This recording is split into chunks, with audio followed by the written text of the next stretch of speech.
My name is Gwen Olson, and I am the author of Confessions of an RX Drug Pusher. I'm a 15-year veteran of the pharmaceutical industry, and I left in the year 2000. And what I would like to do today is I would like to dispel the myth that the pharmaceutical industry is in the business of health and healing. Because in fact, what the pharmaceutical industry is in the business of doing is disease maintenance and symptoms management. They are not in the business to cure cancer, to cure Alzheimer's, to cure heart disease, because if they were, they would be in the business of putting themselves out of business, and that in fact doesn't make sense. I don't want people thinking that I am a conspiracy theorist, because in fact there is no theory behind what I'm telling you. It's all provable. And what I'm saying is provable is that the pharmaceutical industry doesn't want to cure people. You need to understand, specifically when we're talking about psychiatric drugs in particular, that these are drugs that encourage people to remain customers of the pharmaceutical industry. In fact, you will be told if you're given a drug such as an anxiolytic or an antidepressant or an antipsychotic drug that you may be on the drug for the rest of your life.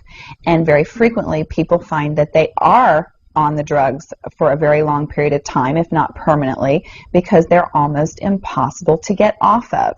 Some of them can have very serious withdrawal symptoms, and most of them can have extremely serious withdrawal symptoms if they're stopped cold turkey, but some people even experience withdrawal symptoms when they try to titrate or they try to eliminate the drug little by little, day after day.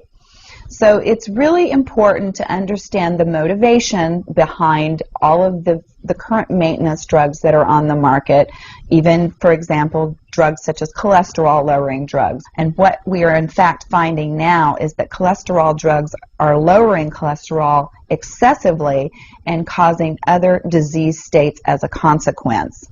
So you need to be careful about trying to take drugs in order to remain healthy, because you're never going to have anyone come to you and tell you that the drugs are always tried against a placebo in clinical trials. What a placebo is a sugar pill. And in fact, many drugs are not found to be much more efficacious than the sugar pill. And in a case in point actually is the recent clinical trials that were released in the meta-analysis that came out of the UK on antidepressants, on the newer SSRI, selective serotonin reuptake inhibitor antidepressants. And what was found was the information that activists and other researchers have known for decades, was that antidepressants are no more effective than placebo, no more effective than sugar pills. But yet there are over 44 million people that have been taking these antidepressants, and a large number of them people that have mild to moderate depressive episodes. In fact, they prove that the antidepressants were not effective in anyone with the exception of some of the most severely depressed patients. And I can tell you from personal experience that there are a number of things that depressed patients can do to improve their mental status aside from drugs that are quite effective, and in fact more effective than placebo. Another recent study that was released showed that exercise was in fact more effective than either placebo or the antidepressant drug that they were compared to.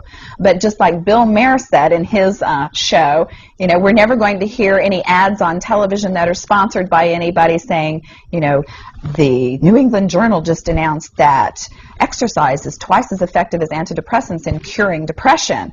Ask your doctor if getting your butt off the couch is right for you. You know, you're never going to get that kind of good information, fair, balanced information, as long as pharma is funding the major TV stations, the advertising that supports those television stations, the major journals, and all of the advertising that supports the major journals. You just have to be commonsensical people and understand that the pharmaceutical industry makes 5 to 6 times the amount of money as any of the other Fortune 500 companies in the United States of America. They are not going to easily or readily give up that income. And we are, in fact, considered a human commodity. Our loved ones, our children, our elderly are considered cash cows that are preyed upon by pharmaceutical reps such as myself, who are encouraged to go in and build market shares without thinking about the consequences to patients, without knowing the misinformation that they are distributing, without being aware that the clinical data has been contrived, or that the patient populations have been cherry-picked, or that the side effects have been minimized and reported in such a manner that it doesn't present the information correctly. I spent 15 years in this industry. I was one of the best, but I'm here to tell you that the industry has run amok, that we are at a severe crossroads in this nation, and that we have got to take our power back, and we have got to start making the pharmaceutical industry accountable for their actions and for the defective products that they're putting on the market. It won't be long before every American is affected by this disaster, and we need to be aware of what the differences are between diseases, between disorders, and between syndromes. Because if it doesn't have to be scientifically proven, if there are no tests, if there are no blood tests, CAT scans, urine tests, MRIs, if there is nothing to document that you have a disease, then you in fact do not have a disease, you have a disorder. And it has been given and has been diagnosed pretentiously.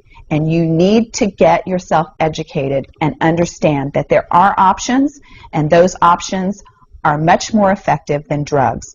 You need to look into the nutritional aspects of your diet and your lifestyle aspects. Are you exercising? Are you taking care of yourself in the ways that you need to be proactive about your health? Because once you start down the road of taking one prescription drug on top of the other, you will be a lifelong customer for the pharmaceutical industry, and your choices will be truncated. So I would like to ask you to please self-educate, be proactive, and share the information with others. The next victim could be someone that you love. Thank you.